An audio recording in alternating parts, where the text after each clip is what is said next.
पितुर्वरेण्यं भर्गो देवस्य धीमहि धियो यो नः प्रचोदयात्। सभी भागवत प्रेमियों को राधे राधे। आइए हम लोग पुनः भागवत का श्रवण करें।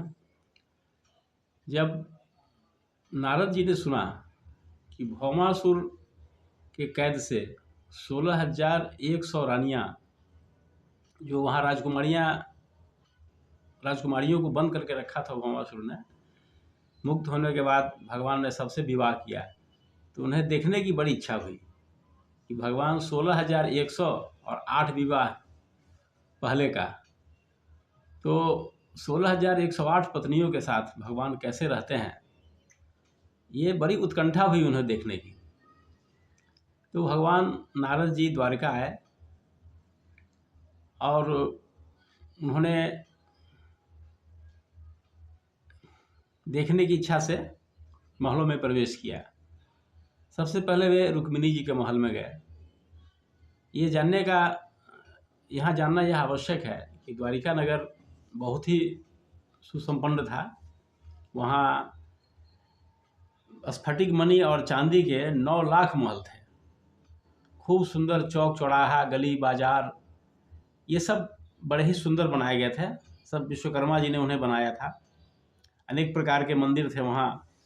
तो 9 लाख घरों से सुसज्जित कोई शहर कैसा रहा होगा, ये कल्पना करने की बात है। तो भगवान सबसे पहले जब रुक्मिणी जी के महल में गए तो उन्होंने देखा कि रुक्मिणी जी भगवान कृष्ण के साथ बैठी हुई हैं और उन्हें पंखा से हवा कर रही हैं, पंखा झेल रही है। जब यद्यपि महल में अनेक दास दासियां थी, फिर भी रुक्मिणी जी अपने पति की सेवा अपने हाथों से करती थी। ये बहुत बड़ी बात है, हमारे संस्कृति का यह अंग है। हम सबको जानना चाहिए कि आज हमारी संस्कृति पर कुछ पर्दा सा पड़ गया है। लोग इसकी जो गहराई है, इस पर चर्चा नहीं करते हैं, इस पर ध्यान नहीं देते हैं। पति पत्नी एक दूसरे का खूब ख्याल रखें, तभी पारिवारिक जीवन चलता है। तो यह कितने आश्चर्य की बात है, कितने खुश करने वाली बात है कि इतने दास दासियों के रहते हुए रुक्मिणी जी स्वयं अपने हाथ से भगवान का सेवा करती, उन्हें खाना खिलाती, उन्हें पंखा झेलती, सब काम उनका करती अपने हाथों से। जबकि चुटकी बजाते सैकड़ों दास दासियाँ वहाँ उपस्थित हो जाती। तो जब उन लोगों ने देखा कि नारद जी आए हैं, तो नारद जी को तो अधिकार था, भगवान के शयन कक्ष में भी चले जाते। तो जब उन्होंने देखा कि नारद जी आए हैं, तो ये दोनों उठकर उनकी आगवानी किए, स्वागत किए, उनकी पूजा की, बड़े प्रसन्न हुए। और हम लोग तो जानते ही हैं कि वे ब्रह्मण्य देव कहलाते हैं। नारद भगवान जो है वह ब्रह्मण्य देव हैं, ब्राह्मण को वे भगवान मानते हैं। तो नारद जी की उन्होंने भरपूर पूजा की, स्वागत किया, पाँव पखारे उनके, जितना जो भी हो सकता है। और अंत में पूछा कि नारद जी, बड़े सौभाग्य है कि आप हमारे महल में आए हैं, मैं आपकी और क्या सेवा कर सकता हूँ, आप स्वयं बताएं। तो नारद जी ने कहा कि मुझे सेवा की क्या आवश्यकता है, बस इतनी ही कृपा आप मेरे ऊपर कीजिए कि आपके चरण कमलों की स्मृति मुझे सदैव बनी रहे। ये उन्होंने भगवान से मांगा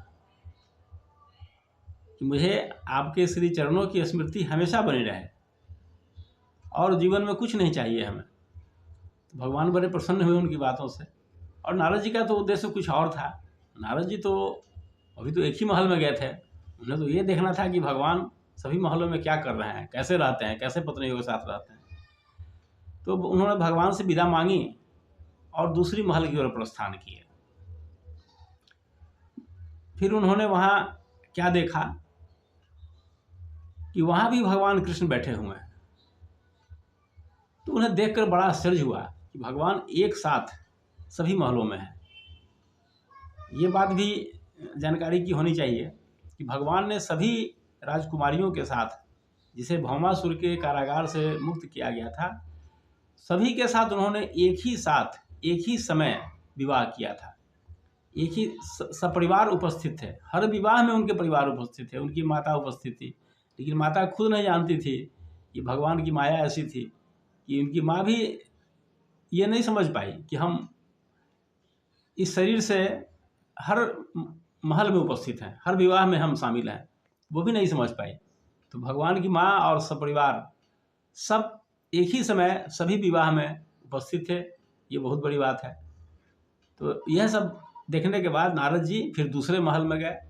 फिर वहाँ भी जब उन्होंने भगवान को बैठे हुए देखा तो बड़ा आश्चर्यचकित हो गए, ये कैसे हो सकता है। फिर आगे क्या हुआ इसकी चर्चा हम आगे करते हैं। आज इतना ही।